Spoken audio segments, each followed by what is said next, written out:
ये है दिल्ली दर्पण।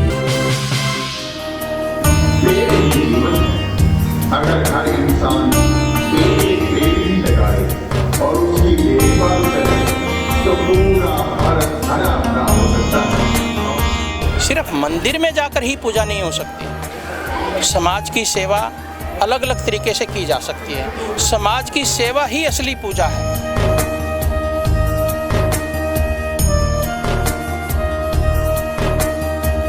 इसलिए हम सब मिलकर का काम करेंगे तो दिल्ली भी प्रगति करेगा, जिस तरह से हमारा देश प्रगति कर रहा है।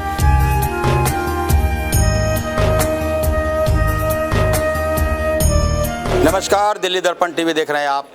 दिल्ली धाम खाटू श्याम एक बहुत बड़ा प्रोजेक्ट जो शुरू किया था कि मैं भी बन सकता हूं एक पेड़ लगाकर करोड़पति। आज उसका लकी ड्रा था। उड़ीसा के एक शख्स का यह इनाम निकला है और यहाँ जो पहुँचे तमाम कई गणमान्य अतिथि थे, उनमें एक है करनैल सिंह जी। इस वक्त मेरे साथ हैं। करनैल सिंह जी दिल्ली बीजेपी मंदिर प्रकोष्ठ के संयोजक हैं और इस सबसे अलग हट करके सनातन को समर्पित एक बहुत बड़ी शख्सियत हैं। तमाम हमने भी लगातार समय पर इन्हें कवर किया है। पर्यावरण के क्षेत्र में भी इन्होंने बहुत बड़ा काम किया है। तो ये जो आज जो प्रोजेक्ट था, ये पर्यावरण को समर्पित एक बहुत बड़ा आंदोलन ये बन सकता है, इस तरह की संभावनाएं भी जताई जा रही हैं। करनैल सिंह जी, आप इस शुरुआत को किस तरह से देख रहे हैं? जय श्री श्याम, जय श्री राम। ये एक माननीय प्रधानमंत्री जी का संकल्प था कि सारे देश के अंदर जिस तरह से प्रदूषित होता जा रहा है, माननीय प्रधानमंत्री जी का संकल्प था एक पौधा माँ के नाम। उस संकल्प को आगे बढ़ाने के लिए, उस संकल्प को धरातल पर उतारने के लिए खाटू श्याम धाम ने अग्रणी पंक्ति में आकर के ऐसी सोचा, उनका धन्यवाद करता हूँ। और ये एक विचार किया, सभी ट्रस्टियों के साथ बैठ के विचार किया कि इसको धरातल पर कैसे उतारा जाए, हर गरीब व्यक्ति लगा सके। तो ऐसा एक कल्पना की गई कि जो व्यक्ति एक पौधा लगाएगा उसके लिए एक ड्रा निकाला जाएगा, 1 करोड़ रुपए का ड्रा। और आज आपने देखा होगा, मीडिया के आप हैं तो आपने देखा होगा कितनी निष्पक्षता से 1 करोड़ रुपए का इनाम निकला है। इसमें पूरे देश में, क्योंकि जिसका इनाम निकला वो बहन उड़ीसा से हैं, तो इस कार्यक्रम को आगे बढ़ाते हुए जन जन तक पहुँचाया जा सके। क्योंकि सिर्फ मंदिर में जाकर ही पूजा नहीं हो सकती, समाज की सेवा अलग अलग तरीके से की जा सकती है। समाज की सेवा ही असली पूजा है। पौधा लगाने का मतलब है मनुष्य के लिए ऑक्सीजन, पशुओं के लिए छाया और पक्षियों के लिए घोंसला। उन सब चीज़ों से सारा जीवन का अगर सारांश कहीं निकाला जाए तो पौधे के बिना ना जीना होता है, ना मरना होता है। तो इस माननीय प्रधानमंत्री जी की योजना को आगे बढ़ाने के लिए खाटू श्याम धाम ने जो काम किया है, उनका मैं धन्यवाद करता हूं। और उसके साथ साथ आप जैसे लोगों का भी हाथ जोड़ के विनती भी करता हूं और धन्यवाद भी करता हूं। मीडिया इसके अंदर बहुत बड़ी भूमिका निभा सकती है, क्योंकि जहां पर भी आप जाएं उनसे आप पूछें कि आपने पर्यावरण के लिए क्या किया है। आज आप देख रहे हैं, आप भी दिल्ली के वासी हैं, जितना मेरा आपसे परिचय है, आज दिल्ली गैस का चैम्बर बन गया है। दिल्ली ऐसी गैस का चैम्बर बन गया है कि 67% अब जो नए बच्चे पैदा हो रहे हैं वो किसी न किसी बीमारी से ग्रसित है।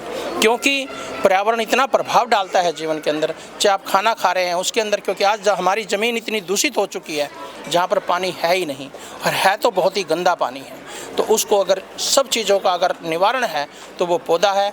इसलिए खाटू श्याम धाम जी का, माननीय प्रधानमंत्री जी की योजना को आगे बढ़ाने का जो इन्होंने काम किया है, इसलिए उनका धन्यवाद करता हूँ। डॉक्टर नरेश का धन्यवाद करता हूँ, जिन्होंने पूर्ण भूमिका निभाई है।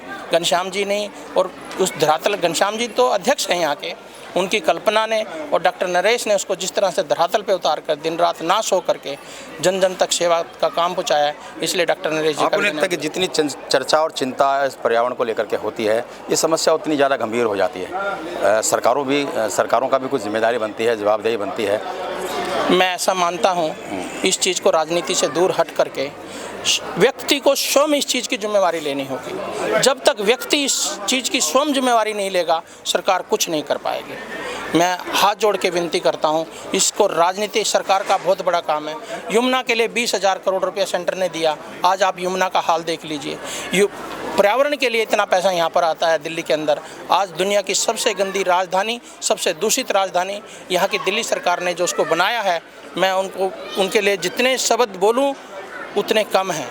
उन्होंने इतना घटिया काम किया है कि इससे हर व्यक्ति दुखी है, क्योंकि सांस जब नहीं ले सकता, अरे आप जिएंगे तो व्यापार कर पाएंगे, ना व्यापार कर पा रहे हैं, जिएंगे तो सेवा कर पाएंगे, ना सेवा कर पा रहे हैं, ना ऑक्सीजन है, ना दूषित व्यवस्थाएं हैं, किसी भी गली पे जाके देख ले, कूड़ों के ढेर बने हुए हैं। बहुत ही चिंता का विषय है। इसलिए मैं हाथ जोड़ के विनती करता हूँ, सही सरकार को लेके आइए, डबल इंजन की सरकार को लेके आए और दुनिया की सबसे अच्छी राजधानी दिल्ली को बनाएं। ऐसा एक आखिरी और लगभग 1,40,00,000 लोग हैं यहाँ पर, 140 करोड़ हमारी जनसंख्या है। अगर उसका 1% भी यहाँ इस तरह की परियोजना में भाग ले तो कितना बड़ा असर आप देख रहे हैं? देखिए, जैसा कि मैंने बताया, अगर इसका कोई मुख्य भूमिका अगर कोई निभा सकता है, मैं अपनी बात को दोहरा रहा हूँ आपके माध्यम से, अगर इसके अंदर कोई मुख्य भूमिका निभा सकता है वो है पत्रकारिता।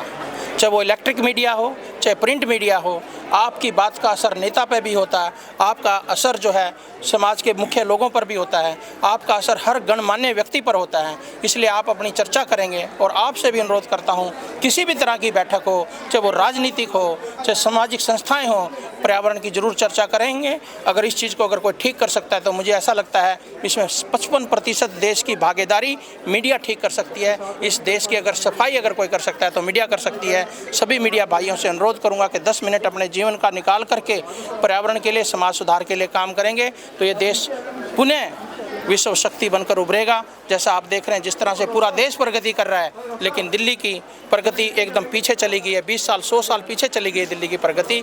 इसलिए हम सब मिलकर का काम करेंगे तो दिल्ली भी प्रगति करेगा जिस तरह से हमारा देश प्रगति कर रहा है, और दुनिया की सबसे अच्छी राजधानी बनाएंगे दिल्ली प्रदेश को। जय श्री राम। चलिए, तो ये थे कर्नल सिंह जी, साफ साफ मीडिया से भी सहयोग करने की अपील कर रहे हैं कि जितने भी पर्यावरण से जुड़े मुद्दे हैं उनको उठाएं और जो इस दिशा में काम कर रहे हैं उनको भी प्रोत्साहित करें और एक जन आंदोलन खड़ा करने की कोशिश करें देश भर में। क्योंकि अब तक जितनी भी चर्चाएं और चिंताएं इस पर्यावरण को लेकर के होती हैं, ये समस्या उतनी ही ज़्यादा बढ़ती चली जाती है। तो इसका एक इलाज है जन भागीदारी, जन भागीदारी और जन भागीदारी।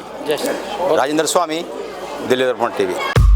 लेटेस्ट खबरों के लिए सब्सक्राइब करें हमारा YouTube चैनल या फिर लॉग ऑन करें www.delhidarpantv.com। खबरों की कवरेज और विज्ञापनों के लिए संपर्क करें।